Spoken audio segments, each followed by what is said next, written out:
საზოგადოებრივი კვების ობიექტებში პლასტმასის ბოთლებით სასმელების მიწოდების აკრძალვა 4 წლით 2031 წლის 1 თებერვლამდე გადავადდა. შეზღუდვა გუშინ უნდა ამოქმედებულიყო, თუმცა როგორც სოფლის მეურნეობის სამინისტროს გავრცელებულ განცხადებაშია ნათქვამი, რეგულაციის გადავადების გადაწყვეტილება სამინისტრომ კერძო სექტორთან, ბიზნეს ასოციაციებთან და სხვა დაინტერესებულ მხარეებთან დამატებითი კონსულტაციის საფუძველზე მიიღო.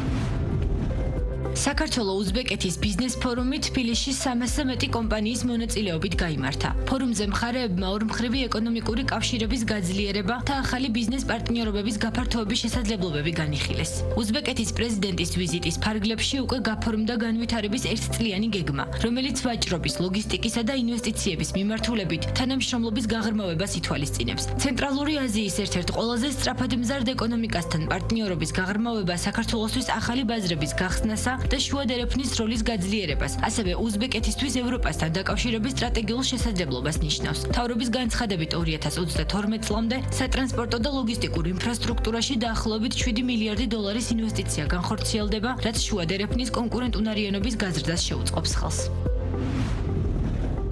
საერთაშორისო სარეიტინგო კომპანია Moody's-მა საქართველოს საკრედიტო რეიტინგი Ba2-ზე შეინარჩუნა. პერსპექტივა უარყოფითიდან სტაბილურობამდე გაუმჯობესა, ეკონომიკური ზრდის პროგნოზი კი 6.4%-მდე გაზარდა. სარეიტინგო კომპანიის შეფასებით, ეკონომიკის ძლიერი მაჩვენებლები ამცირებს შიდა და გეოპოლიტიკურ გამოწვევებთან დაკავშირებულ რისკებს, რაც პერსპექტივის გაუმჯობესების საფუძველია. ამასთან Moody's-ი აღნიშნავს, რომ საერთაშორისო საფინანსო ინსტიტუტებთან თანამშრომლობა ხელს უწყობს ფისკალური და მონეტარული პოლიტიკის მაღალ ეფექტიანობას. ანგარიშის მიხედვით, საქართველოს ფისკალურ მდგრადობას ინვესტიციებთან ერთად მისი სტრატეგიული მდებარეობა და შუა დერეფნის როლიც გააძლიერებს.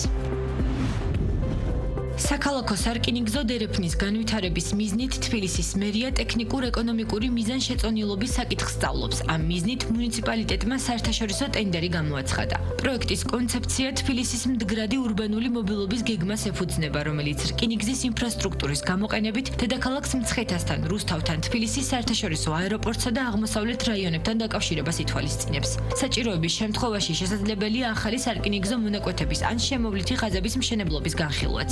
ქალაქის მერის თქმით, პროექტი მიზნად ისახავს როგორც დეტალური ტექნიკურ-ეკონომიკური კვლევის ჩატარებას, ასევე გარემოს დაცვითი, სოციალური და ფინანსური საკითხის შეფასებასაც. ტენდერი აზიის განვითარების ბანკის შესყიდვის წესებით არის გამოცხადებული, ინტერესთა გამოხატვის ვადა კი 13 ივლისამდეა.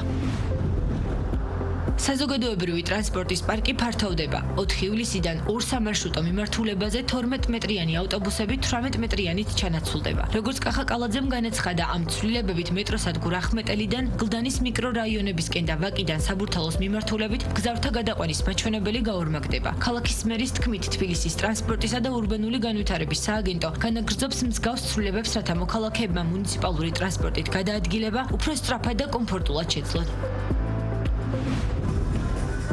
შიდა ტურიზმის სტიმულირების კამპანია გამომყევი აჭარაში დაიწყო. აჭარის ტურიზმის დეპარტამენტი ქართველ ინფლუენსერებს, კონტენტ კრეატორებს, ფოტოვიდეოგრაფებს და მოგზაურებს მოუწოდებს ჩართონ კამპანიაში და რეგიონში იმოგზაურონ. მონაწილეობის მსურველებს კამპანიაში ჩართვა სექტემბრის ბოლომდე შეუძლიათ. კამპანიაში დარეგისტრირებულ კონტენტ კრეატორებს საშუალება აქვთ აჭარაში იმოგზაურონ, საინტერესო კონტენტი შექმნან, გამომწერებს გაუზიარონ და კამპანიის მთავარი პრიზები მოიგონ. კამპანია გამომყევი აჭარაში რეგიონის პოპულარიზაციის მიზნით 2023 წლიდან ტარდება.